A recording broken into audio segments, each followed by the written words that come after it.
ये एक ऐसी कहानी है जहां गुमान और ताकत का मुकाबला उस वक्त होता है जब एक शेर दिल लड़की को गलत समझ लिया जाता है। एक ऐसी बहादुर बेटी की दास्तां जिसने बीच बाजार में गुंडों का गुरूर मिट्टी में मिला दिया था। लेकिन उसे क्या मालूम था कि असली दुश्मन गुंडों के लिबास में नहीं बल्कि वर्दी के पीछे छुपा है।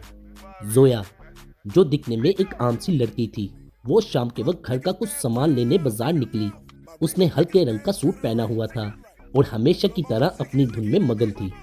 पर अचानक तीन गुंडे उसका रास्ता रोककर खड़े हो गए और बदतमीजी करने लगे।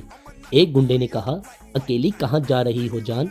ये सुनकर जोया ने पहले उसे नजरअंदाज किया, लेकिन जब उन्होंने हाथ लगाने की कोशिश की तो जोया के अंदर की फौजी बेटी जाग गई। अगले ही पल जोया ने एक को जोरदार थप्पड़ मारा, दूसरे को अपने शॉपिंग बैग से मारा और तीसरे की ऐसी पिटाई की कि पूरा बाजार देखता ही रह गया और गुंडे जमीन पर पड़े दर्द से चिल्ला रहे थे। तभी वहां पुलिस की गाड़ी रुकी। एसएचओ शहजाद, जो अपने इलाके में अपनी बदमाशी और ठरकी मिजाज की वजह से बदनाम था, वो गाड़ी से उतरा और उसने देखा कि एक लड़की ने लड़कों की खूब पिटाई की है। एसएचओ ने मुस्कुराते हुए जोया को ऊपर से नीचे तक देखा और कहा, बड़ी दलेर बनती हो, शरीफ लड़कों को मारती हो, तुम्हें शर्म नहीं आती? लेकिन जोया ने हिम्मत से जवाब दिया, ये शरीफ नहीं, ये गुंडे हैं, मेरा रास्ता रोक रहे थे। एसएचओ, जो जोया की खूबसूरती और उसके कॉन्फिडेंस से जल रहा था, वो बोला, जुबान लड़ाती हो? और अचानक उसने जोया के मुंह पर एक जोरदार थप्पड़ दे मारा। जोया की आंखों में खून उतर आया। उसने पलटकर एसएचओ को धक्का दिया, जिससे वो गिरते गिरते बचा। फिर जोया गरज कर बोली, हाथ मत लगाना मुझे। एसएचओ गुस्से में पागल हो गया।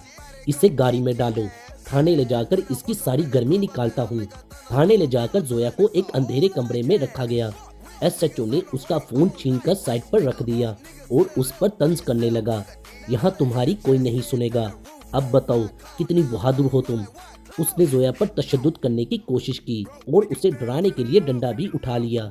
जोया खामोश थी, लेकिन उसकी आंखों में डर नहीं बल्कि एक आग थी। उसने सिर्फ इतना कहा, तुमने आज अपनी नौकरी और इज्जत दोनों खो दी है। एसएचओ अभी जोया को तंग करने ही वाला था कि बाहर अचानक चारों तरफ से हैवी बूट्स की आवाजें आने लगी। पूरा थाना लरस गया। 2-3 ब्लैक वीगो डाले और फौजी ट्रक थाने के बाहर रुके। कमांडोस ने थाने को चारों तरफ से घेर लिया। एसएचओ घबराकर जब बाहर निकला तो सामने मेजर जनरल अब्बास खड़े थे और उनके साथ उनकी पूरी पलटन भी थी। एसएचओ ये सब देखकर कांपने लगा। सर, आप यहाँ? जनरल अब्बास ने गुस्से से पूछा, मेरी बेटी कहाँ है? एसएचओ के पैरों तले जमीन निकल गई। बेटी? सर, यहाँ तो सिर्फ एक बदतमीज लड़की है। तभी जोया कमरे से बाहर आई। उसके चेहरे पर थप्पड़ के निशान देखकर जनरल अब्बास का गुस्सा आसमान को छूने लगा। उन्होंने बिना कुछ कहे एसएचओ के मुंह पर एक ऐसा मुक्का मारा कि वो उड़ते हुए दीवार से जा लगा। एक लड़की पर हाथ उठाते हुए तुम्हें शर्म नहीं आई? और वो भी उस पर जो अपनी हिफाजत करना जानती है। जनरल शेर की तरह दहाड़ने लगा और कुछ ही मिनटों में एसएचओ की वर्दी उतरवा दी गई और उसे उन्हीं गुंडों के साथ उसी के लॉकअप में बंद कर दिया गया जिनकी उसने हिमायत की थी। जोया ने अपने बाप को सलूट किया और मुस्कुराते हुए कहा, डैड, अगर आप थोड़ी देर और ना आते तो मैंने इस पूरे थाने को तबाह कर दिया था। मेजर जनरल ने बेटी के सर पर हाथ रखा और कहा, मुझे पता है मेरी बेटी शेर है, लेकिन इन भेड़ियों को इनकी औकात दिखाना भी जरूरी थी। एसएचओ की वर्दी उतरवा दी गई और उसे लॉकअप में बंद कर दिया गया। इंसाफ की इस कहानी पर एक लाइक तो बनता है। आपके ख्याल में क्या हमारे माशरे में लड़कियों को ऐसी ही ट्रेनिंग देनी चाहिए?